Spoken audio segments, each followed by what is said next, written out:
de Ruby Creek en Colombie-Britannique, un des enfants de la famille Chapman entre à la maison en annonçant qu'une grosse vache vient de sortir de la forêt. À la place d'une vache, Madame Chapman aperçoit une créature haute de 3 mètres dont le corps est couvert d'une fourrure sombre qui avance vers la maison. Ils prendront tous la fuite jusqu'au village de Ruby Creek en longeant la rivière Fraser. Vers 18 h, de retour à la maison, M. Chapman retrouvera celle-ci désertée. Un baril de 45 gallons, où il gardait du saumon fumé, est vidé de son contenu. À proximité, des empreintes de pieds de 40 cm de long. Par chance, il retrouvera sa famille saine et sauve, marchant à sa rencontre. L'incident attire l'attention de Joe Dunn, shérif dans l'État de Washington. Celui-ci s'intéresse à ces histoires de géants velus. Il dessinera et moulera ces traces de pas géants qui deviendront l'une des principales preuves de l'existence des Sasquatch.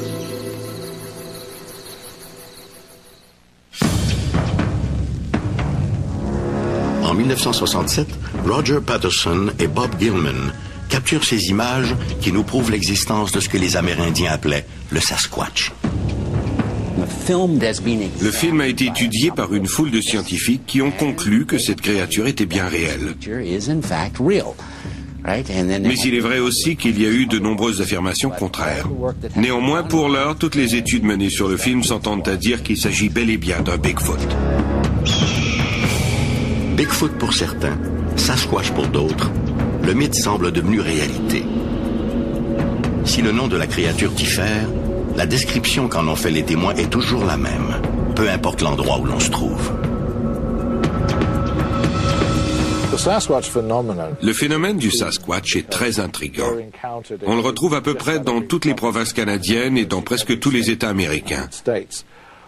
Pourtant, et c'est le cœur du problème, malgré cette grande répartition, la créature ne laisse que très peu de traces derrière elle. En tant que biologiste de la faune, je dépends des empreintes que laisseraient par exemple des mammifères pour estimer leur nombre dans une région donnée. Nous ne voyons pas souvent d'ours ou d'autres petits mammifères parce qu'il s'agit surtout d'animaux nocturnes. C'est pourquoi nous dépendons des empreintes. Un premier témoignage nous vient de l'explorateur David Thompson, qui affirme avoir découvert près de Jasper en 1811, sur les pentes enneigées d'un glacier, toute une série d'empreintes géantes. Et, selon lui, ce n'était pas celle d'un ours ou d'un grizzly.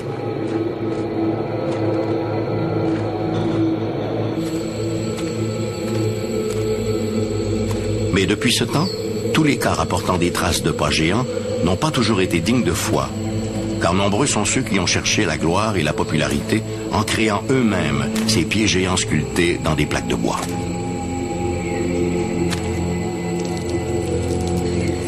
Malheureusement pour eux, les moulages ont permis de faire la différence entre ces canulars et les véritables empreintes d'origine inconnue. Il n'en demeure pas moins que, selon les experts, il faudrait imaginer une créature d'environ 300 kilos pour laisser derrière elle des empreintes si troublantes. Dans plusieurs cas, il a été établi que les empreintes avaient été faites par un pied doué d'une articulation dynamique. Il a aussi été démontré que leur profondeur était plus prononcée que la profondeur d'une empreinte humaine.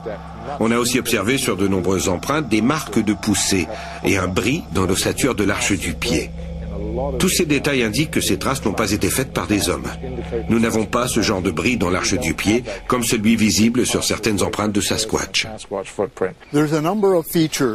Ces moulages présentent de nombreuses caractéristiques montrant différents aspects dans l'anatomie du pied du Sasquatch. L'un d'eux est le gros orteil légèrement en retrait, une caractéristique propre aux primates. Dans d'autres moulages faits dans un sol mou, on peut voir des lignes très fines. Ce sont des crêtes dermiques, une caractéristique que l'on retrouve aussi chez les humains, dans les empreintes digitales ou les empreintes du pied. Il y a aussi d'autres éléments comme des lignes en forme de croissant qui indiquent une flexion du pied. Ce sont là des détails que très peu de gens auraient pu savoir, ni même un grand nombre de zoologues. Oui, en définitive, ces empreintes sont très convaincantes. Les sceptiques sont encore nombreux. Ils exigent des preuves plus tangibles que de simples moulages de pieds géants.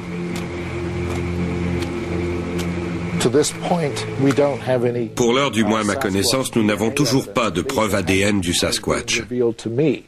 Nous avons des excréments. Plusieurs personnes en ont trouvé. Ils ressemblent à des excréments humains, mais beaucoup plus gros. Et l'analyse des échantillons montre qu'ils contiennent des poils et des restes de rongeurs. Ils ressemblent à des excréments humains, mais contiennent des choses que généralement les humains ne mangent pas. Le docteur Fahrenbach a obtenu plusieurs échantillons de poils prélevés sur les lieux de rencontre avec des Sasquatch. Ces poils ne correspondent à aucun primate connu jusqu'à maintenant. C'est très encourageant. C'est un premier pas. En admettant le fait que des groupes de Sasquatch vivent dans les forêts d'Amérique du Nord, comment expliquer qu'à ce jour, aucun cadavre n'ait été retrouvé? Sur la côte du nord-ouest Pacifique, nous avons un sol très acide.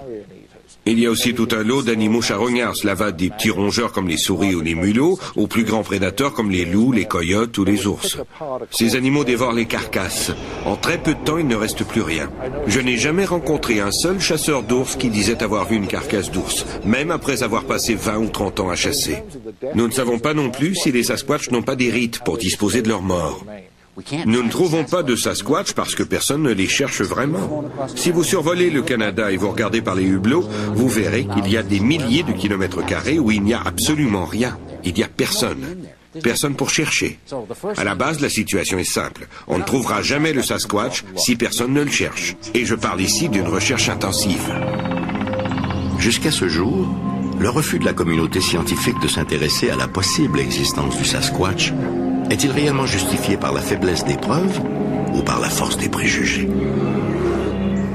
Jusqu'à présent, la réaction, c'est de dire « Ah non, il doit s'agir d'un ours qui marche sur ses pattes de derrière », quand on ne tombe pas simplement dans l'idée du canular et qu'on rejette tout. Je trouve cela très malheureux. Mais les choses s'améliorent. Le sujet progresse et certains de mes collègues commencent à s'y intéresser. Le Sasquatch pourrait se révéler une toute nouvelle espèce, quelque chose à mi-chemin entre les pongidés et l'espèce humaine. Personnellement, je crois que le Sasquatch se situe plus près de l'espèce humaine que des pongidés. Des gens ont rapporté avoir décelé une lueur d'intelligence dans ses yeux, comme s'il s'agissait du cousin oublié de la famille des Homo sapiens. Mais encore là, tant et aussi longtemps que nous n'en aurons pas trouvé un mort ou vivant, la question restera ouverte. Begs to be asked.